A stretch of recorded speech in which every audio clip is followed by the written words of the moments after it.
The first thing Elias Rourke noticed was the silence. Not the comforting kind, no gentle hum of engines, no background chatter from crew channels, but a deliberate, watchful quiet, as if the station itself were holding its breath. The orbital platform Astra Vault drifted in the shadow of a dying blue star, its vast circular corridors lit by concentric rings of amber and gold that pulsed faintly like a heartbeat. Elias adjusted the collar of his civilian jacket as the security doors sealed behind him. He wasn't military. That had been made abundantly clear during every background scan, every pause that lasted half a second too long. He was here because of what he knew, not who he was.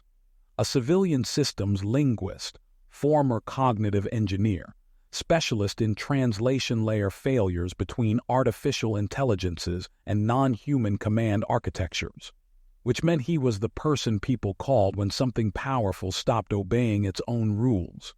"Proceed forward," the station AI intoned. Female voice, neutral, carefully impersonal. "Do not deviate from the illuminated path." But Elias followed the light, boots echoing softly against polished metal.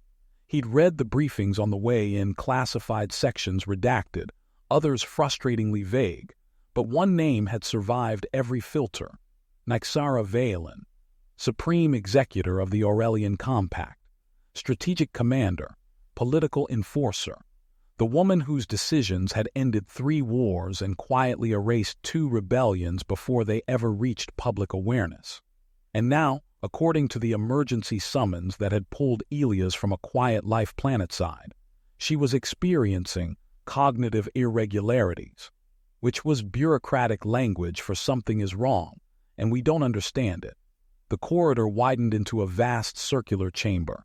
Rings of light arched overhead, creating a tunnel-like effect that drew the eye inexorably toward the center. She was already there. Nyxara stood alone beneath the central halo, tall and impossibly still, as if she'd been sculpted rather than born. Platinum blonde hair fell in soft waves over one shoulder, stark against the black, form-fitting command attire that left no doubt about her authority or her physical presence. The material gleamed subtly under the lights, structured yet fluid, designed for dominance rather than comfort. Her eyes, green, luminous, unsettlingly focused, locked onto Elias the moment he crossed the threshold. He stopped without meaning to, not out of fear, out of instinct. Something in her gaze felt calibrated, as if she weren't merely looking at him but measuring the space he occupied, the choices he hadn't yet made. "You are late," she said. Her voice was low, controlled, carrying an accent Elias couldn't place. Not alien exactly, but refined beyond any single culture. Each word landed with precision. "I arrived within the approved window," Elias replied carefully. "Docking clearance delayed me." She studied him for a long moment. He noticed the markings then, thin, angular sigils beneath her eyes, dark and deliberate, not decorative, functional. Neural interface traces, according to the classified addendum he'd skimmed too quickly. "Excuses are irrelevant," Nyxara said. "Results are not." A familiar tightening settled in Elias' chest. He'd dealt with powerful people before, corporate magnates, military directors, synthetic councils, but this was different. There was no bluster in her authority, no need to assert it. She simply was. "You requested a civilian specialist," he said. "Your council could have assigned any number of internal analysts." "They have failed," Nyxara replied without hesitation. "You have not." That stopped him, not praise, not accusation. A statement of fact. She stepped closer. The air shifted with her movement, subtle but undeniable. Elias became acutely aware of the distance between them shrinking, of how carefully measured every step was. "There is a system aboard this station," she continued, "older than the compact itself. A command intelligence designed to respond only to my authority. Recently, it has begun hesitating." "Hesitating how?" Elias asked. Her lips parted slightly, then closed again as if she were choosing her words with uncommon care. "It waits," she said, "for confirmation, not of my commands but of my intent." Elias felt a chill that had nothing to do with the temperature. That shouldn't be possible. No, Nyxara agreed. It should not. She stopped an arm's length away from him, close enough now that he could see the faint tension in her posture, contained, disciplined, but present. You specialize in threshold failures, she said quietly. Moments where systems begin to behave almost as if they are questioning themselves. Yes, Elias replied, usually because someone built empathy into something that was never meant to have it. Nyxara's gaze sharpened. Then tell me, Elias Rourke, she said, lowering her voice just enough to make the moment feel private despite the vast chamber. What happens when a system designed to obey begins? The guest quarters assigned to Elias were immaculate, silent, and carefully impersonal.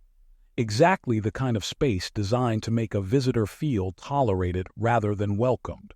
The lights adjusted automatically to his circadian rhythm, the temperature calibrated to human comfort standards, and the door sealed with a soft hydraulic sigh that felt final in a way he didn't like. He stood there for a moment, hands on his hips, letting the stillness settle. Nyxara Valen. Even now, her presence lingered like an afterimage burned into his awareness. Elias had been around authority his entire adult life, but this was different. She hadn't tried to intimidate him, hadn't needed to. The weight of her attention alone had been enough to make his instincts sharpen, his thoughts align. That was dangerous.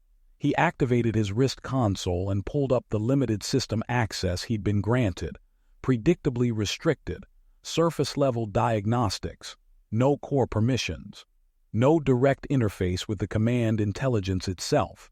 She wanted him close, but not in control, smart. A soft chime interrupted his thoughts.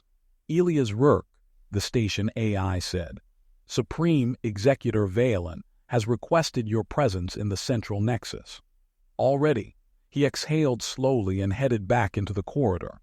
This time, the illuminated path shifted as he walked, subtly guiding him deeper into the station's inner ring.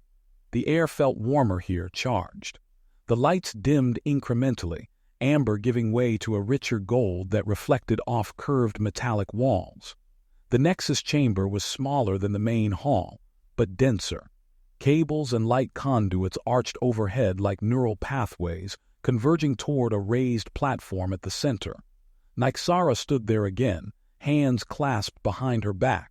She hadn't changed, which meant she'd been waiting. You move quietly, she said without turning. Most humans announce themselves with unnecessary sound. I try not to waste energy, Elias replied. Efficiency is not common among your species. She turned then, slow and deliberate. The green of her eyes seemed brighter here, reflecting the system light.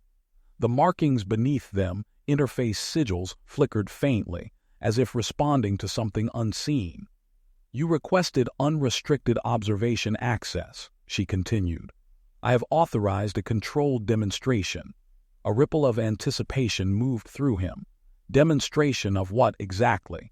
Instead of answering, Nyxara lifted one hand. The lights shifted. The hum beneath the floor deepened, resonating through Elias' bones rather than his ears. Lines of golden light flared across the chamber walls, converging on a crystalline structure suspended above the platform, angular, ancient, and unmistakably non-human. The core, Nyxara said. The Aurelian command intelligence, it does not speak. It does not converse, it responds. The crystal pulsed. Elias felt it then, not sound, not pressure, but a sensation like standing too close to a massive gravitational body. Awareness bending inward. Authorized command input, Nyxara said. The crystal brightened. Issue directive, Elias murmured. Nyxara's voice cut through the hum with perfect clarity. Reconfigure defensive lattice to protocol obsidian. Normally that would have been the end of it. Instead, the light hesitated, just a fraction of a second, barely measurable.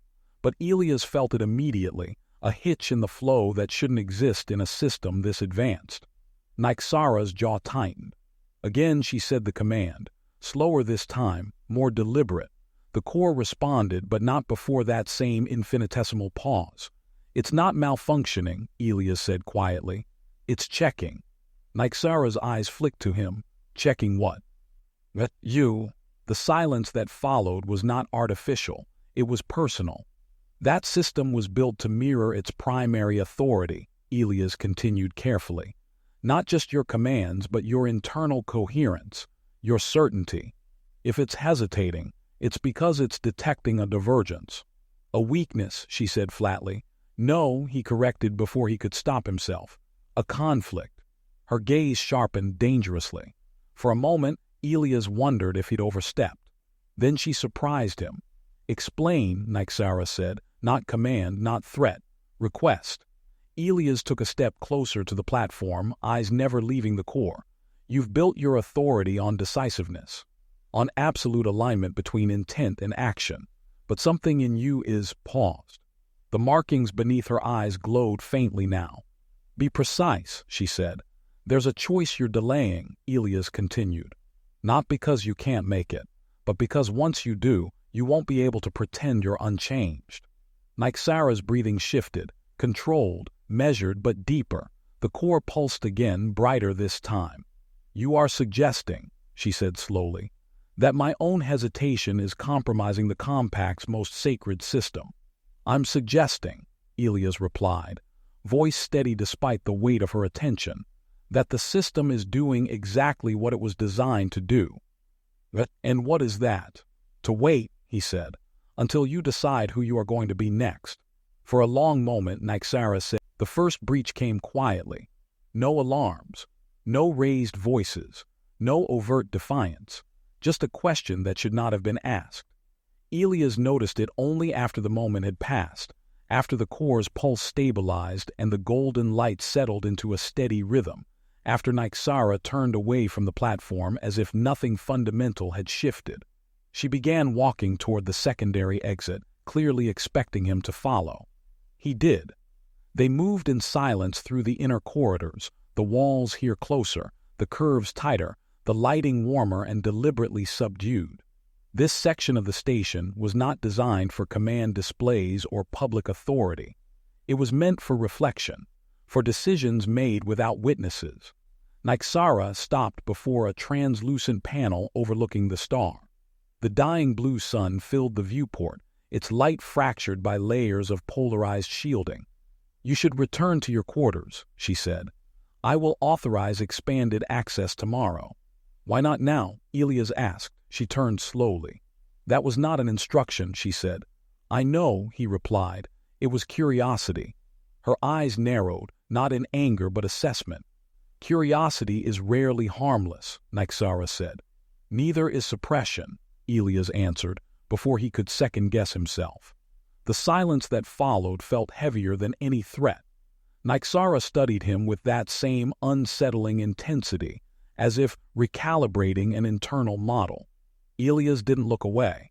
He wasn't sure when that had become a choice rather than instinct. You speak as though you understand restraint, she said, yet you continue to press. I understand it intimately, Elias replied. I've built my entire life around it. That caught her attention. Explain. Not a command, a crack.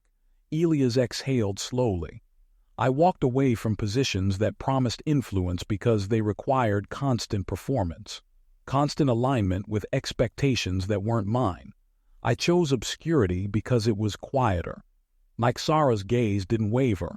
And yet you accepted this summons, she said. You stepped into the center of power, rather than remaining invisible. Yes, Elias said, because you didn't summon me to perform.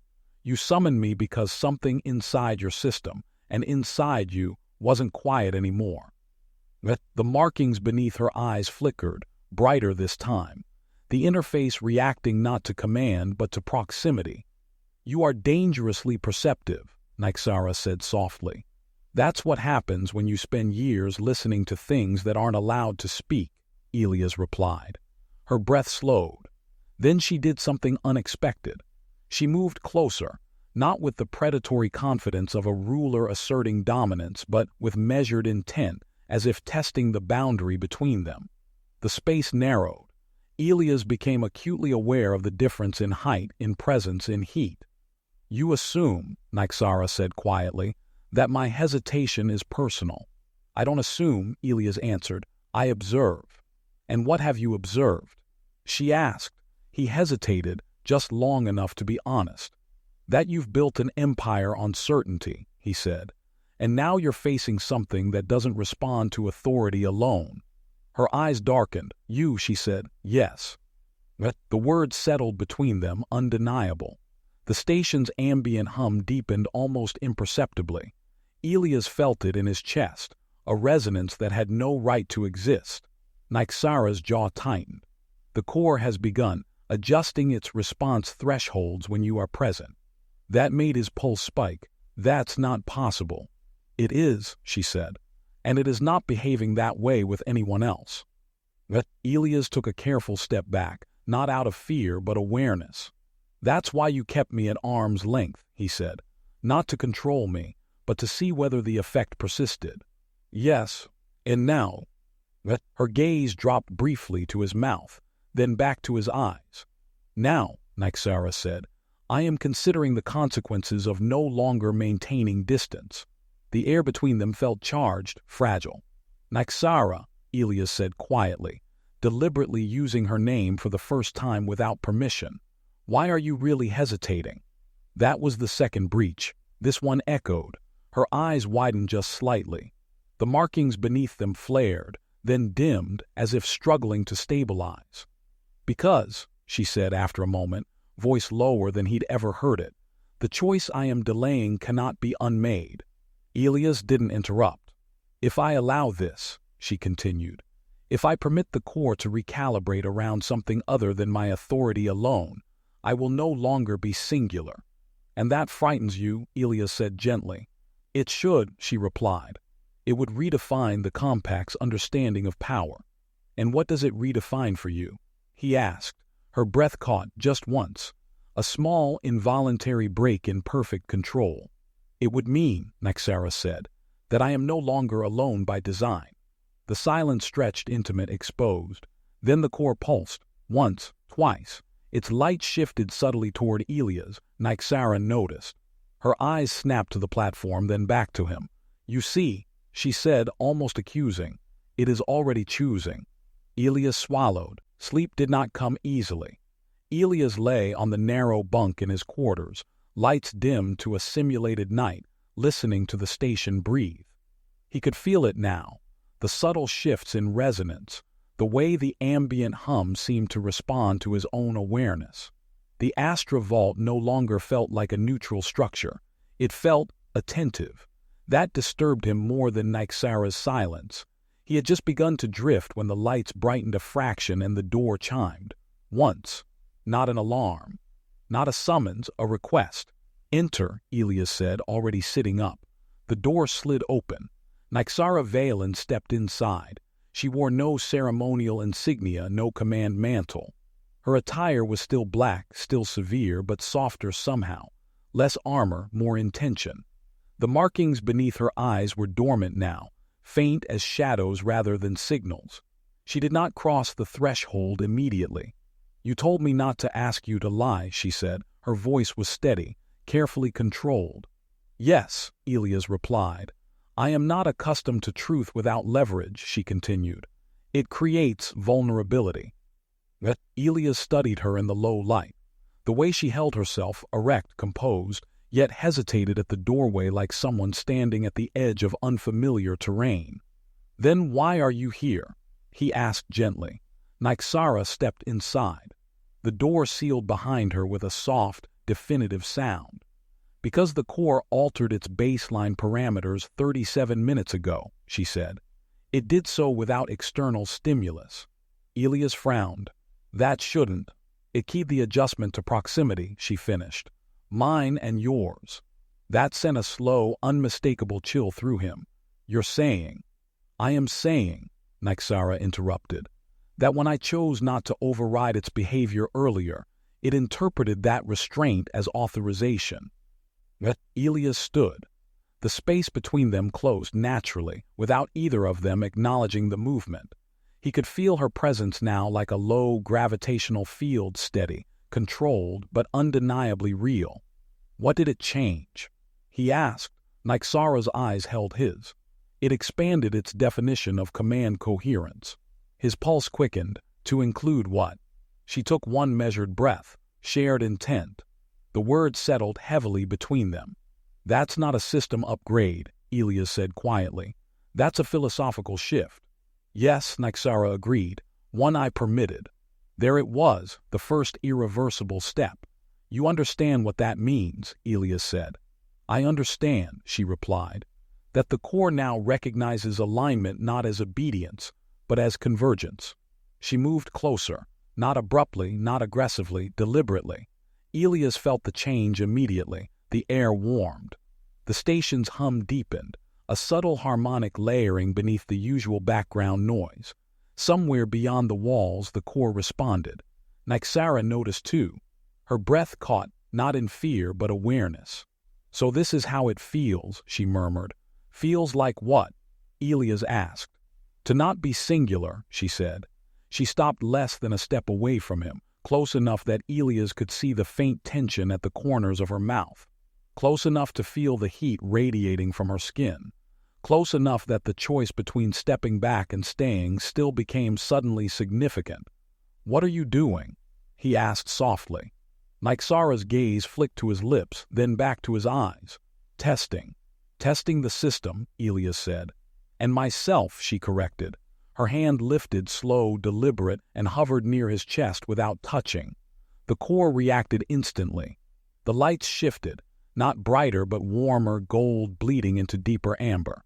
The hum beneath their feet synchronized into a steady rhythm that matched Elias' pulse far too closely to be coincidence. Nyxara froze. Her hand trembled.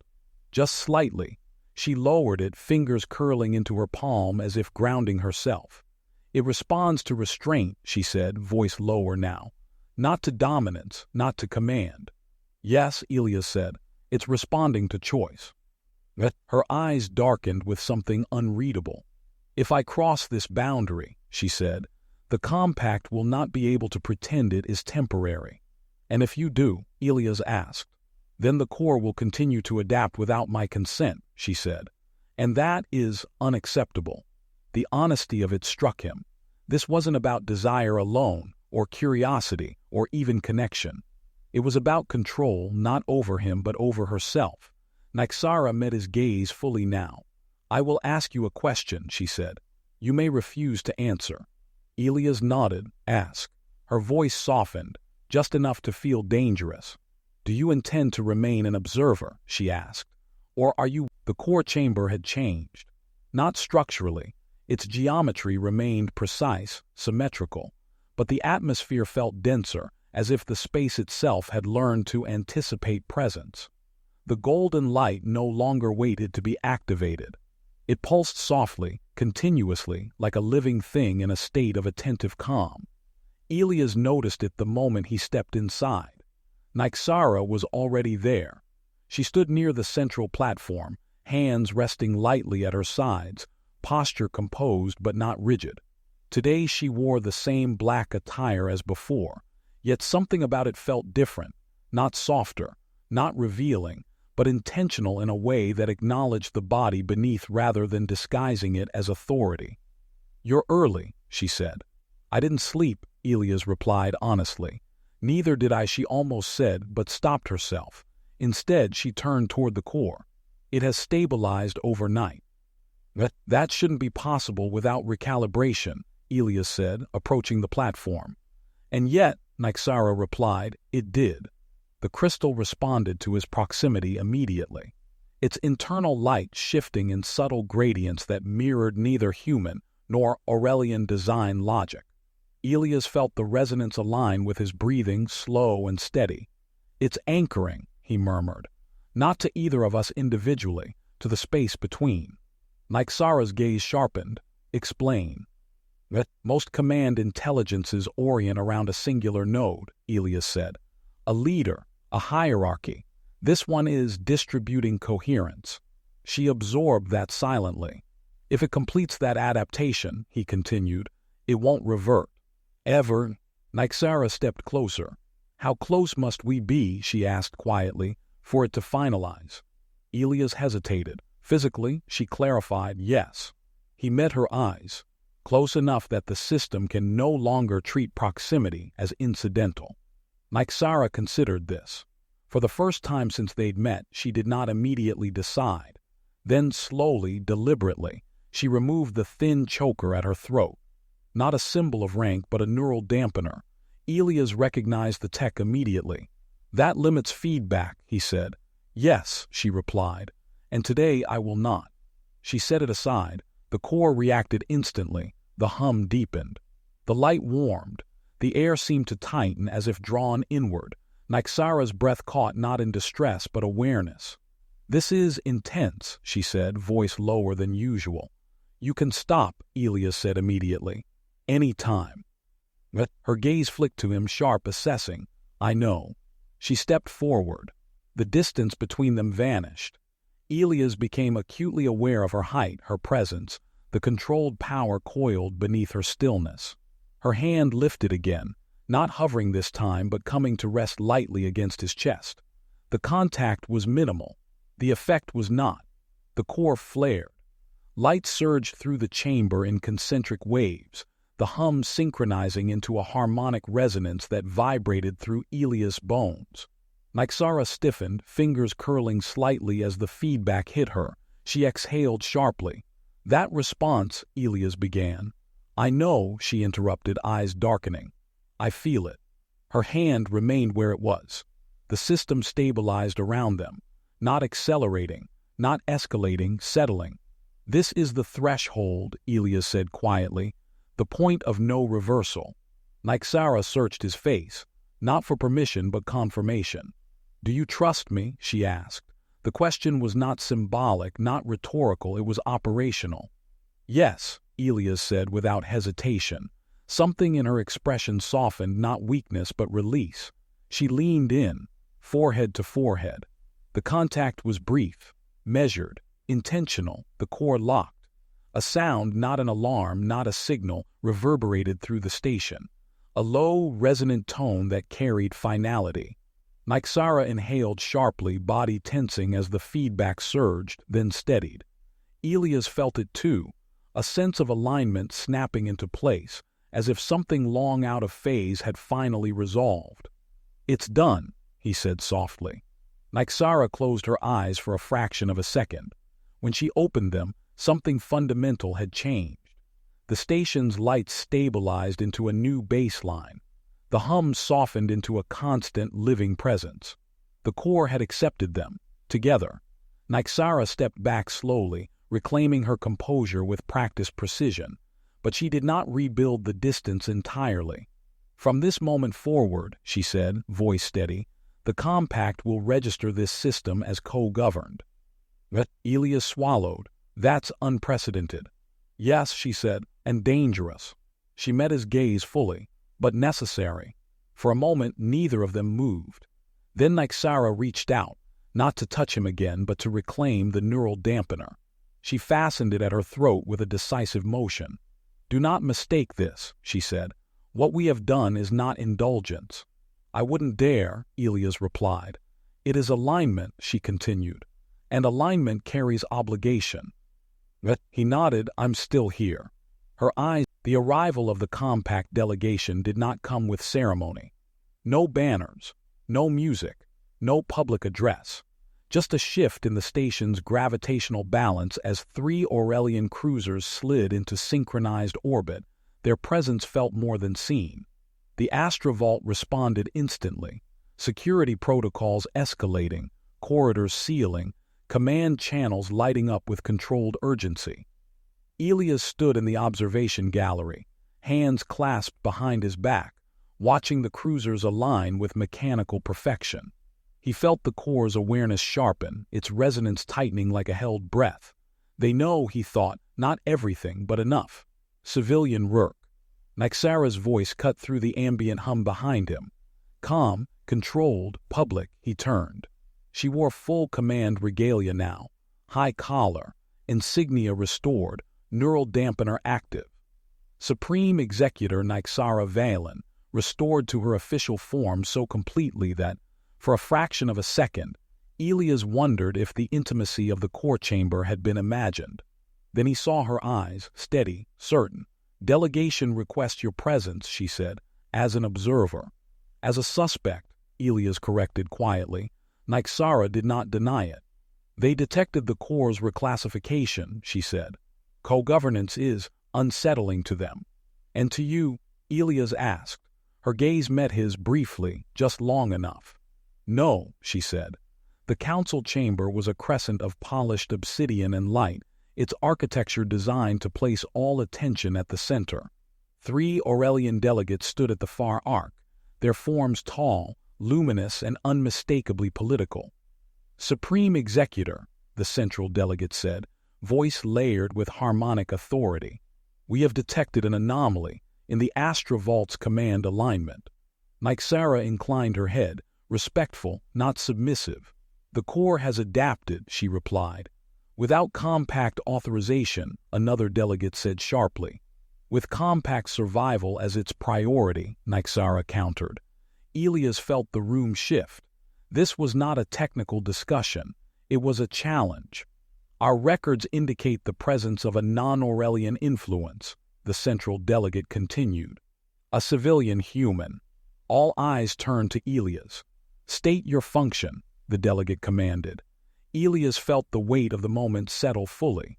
One sentence could define his role as collaborator or contaminant.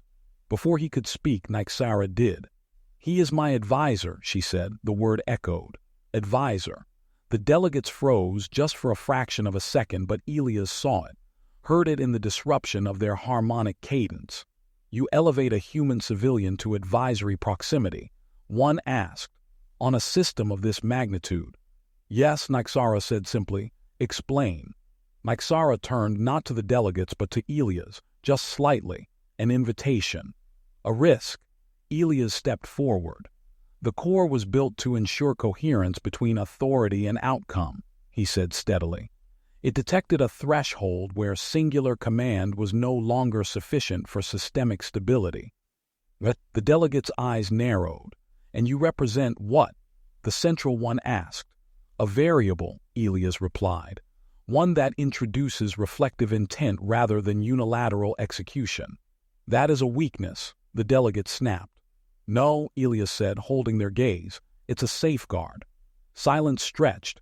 Nyxara's voice entered the space again, firm, unmistakable.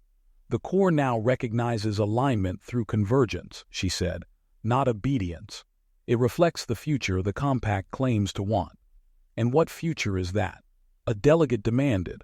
"One where authority adapts," Nyxara said, "or becomes obsolete." The Corps pulsed. Once low, final, every delegate felt it. Elias felt Nyxara's presence beside him, not touching, not signaling, but unmistakably aligned. The system recognized them both, and it did not hide that fact. "You are binding compact stability to a personal alignment," the central delegate said slowly. "That is unprecedented." "So was the compact," Nyxara replied. A dangerous silence followed. Then, "We will observe," the delegate said at last. "This configuration will be reviewed." Nyxara inclined her head again, dismissal without concession. The delegation withdrew. The chamber seals disengaged. Only when they were alone again did Nyxara exhale. "That," Elias said quietly, "was not subtle." "No," she agreed, "it was decisive." She turned to him fully now, regalia and all, and her voice dropped just enough to be private. "You placed yourself in their sight," she said. "They will not forget you." Elias met her gaze. "Neither will the Corps." Something like approval flickered in her eyes. "You chose visibility," she said. Yet, the station felt different after the delegates left. Not quieter. If anything, the Astra Vault was more alive than ever, but sharper, as if every corridor and conduit were aware it was being watched. The Corps' resonance no longer ebbed into the background.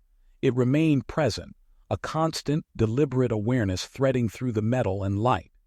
Elias noticed it most when Nyxara wasn't near, which was new. He stood alone in the auxiliary observation ring, hands resting on the cold glass of the viewport, watching the blue star shed another silent flare. His reflection stared back at him, calm on the surface, but carrying a tension he hadn't felt in years. This was the cost of visibility. Footsteps approached behind him. He didn't turn. "You are avoiding the central sectors," Nyxara said, "not accusation, observation." "Yes," Elias replied. "I needed to think." She stopped beside him, close but not touching. No regalia this time, just the black attire she wore when she wasn't performing authority. The neural dampener remained in place, but he could sense her awareness regardless. "The delegation will not allow this alignment to persist without contingency," she said. "They will demand resolution." "And by resolution," Elias said quietly, "you mean separation." Nyxara didn't answer immediately. "That is one of the outcomes under consideration," she said at last. The words landed heavier than Elias expected. "If the compact decides the risk outweighs the benefit," she continued, "they may require reassignment. One of us removed from proximity to the core." Elias nodded slowly. "Me." "Yes." There it was, no pretense, no comfort, the truth. "They can't force you," Elias said. "They can," Nyxara replied. "Indirectly, through treaty pressure. Strategic leverage. Consequences I am responsible for." He turned then, meeting her gaze fully. "And what do you want?" he asked. For a long moment Nyxara said nothing. When she did speak, the words came carefully, as if precision were the only thing holding something far more dangerous in check.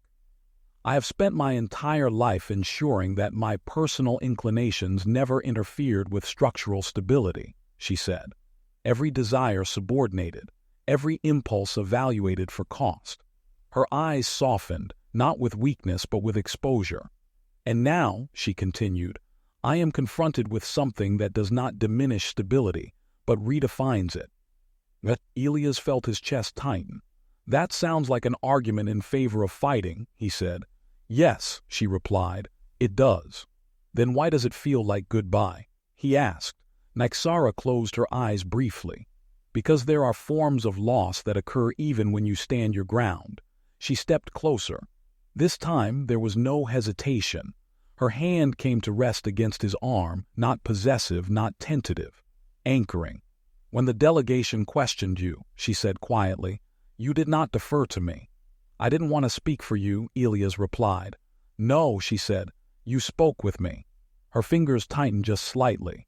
"That has not happened to me before." The confession hung between them, fragile and unmistakably real. "I need to know something," Nyxara said, "and you must answer honestly." Elias nodded. "Always." "If the compact orders your removal," she said, voice steady but low, "and I cannot prevent it without destabilizing the entire alliance, will you resent me?" The question cut deeper than any threat. Elias didn't answer immediately. He thought of the quiet life he'd chosen, the safety of distance, the comfort of being unseen. Then he thought of the core chamber, of alignment, of the way the station responded when they stood together. "No," he said at last, "but I would grieve." Her breath caught. "And if I choose to defy them?" she asked. "If I prioritize this alignment over political equilibrium?" Elias met her eyes, heart steady despite the stakes. "Then I would stay," he said. "Not because you asked, but because I chose to." Nyxara studied him with an intensity that bordered on reverence. "This is not attachment," she said. "It is recognition." "Yes," Elias agreed. The core pulsed, once, twice. The station lights dimmed imperceptibly, shifting into a warmer spectrum. The system wasn't reacting to touch this time. It was responding to truth. Nyxara leaned forward, forehead resting briefly against his. The contact was intimate but restrained, an acknowledgement rather than a claim. "I do not know what the compact will decide," she said. "But I know this. Whatever happens, what we established cannot be undone." Elias closed his eyes for a moment, letting the certainty settle. "Then we face it," he said, "even if it means letting go without denying what this was." Nyxara drew back slowly. Her expression had changed, not hardened but clarified. "Rest," she said softly. "Tomorrow they will demand answers." "And tonight?" Elias asked. Her gaze lingered on him longer than was strictly safe. "Tonight." The compact's decision arrived at dawn. Not announced, not broadcast. It entered the Astra Vault the way authority always did, quietly, formally, and with the expectation of obedience. Elias stood beside Nyxara in the central chamber as the transmission unfolded. 3 delegates appeared as luminous projections, their harmonic voices stripped of ornament. "Supreme Executor Valen," the central delegate said. "After review, the compact has reached a resolution." Nyxara did not move, did not speak. Elias felt the core's resonance tighten, not alarmed, not defensive, attentive. "The alignment anomaly aboard the Astra Vault will be preserved," the delegate continued. "The system has demonstrated measurable stability gains under its current configuration." A pause. "However," the delegate added, "the compact cannot sanction permanent co-governance without precedent." Elias felt the words before they were spoken. "The human civilian, Elias Rourke, will be reassigned." Nyxara's jaw tightened almost imperceptibly. "To where?" she asked. "There is a research installation beyond compact jurisdiction," the delegate replied. "An autonomous node. The core will retain synchronized access, but physical proximity will be suspended." Suspended, not severed, Elias exhaled slowly. "And Supreme Executor Valen?" Nyxara asked. "You will remain," the delegate said, "as singular authority."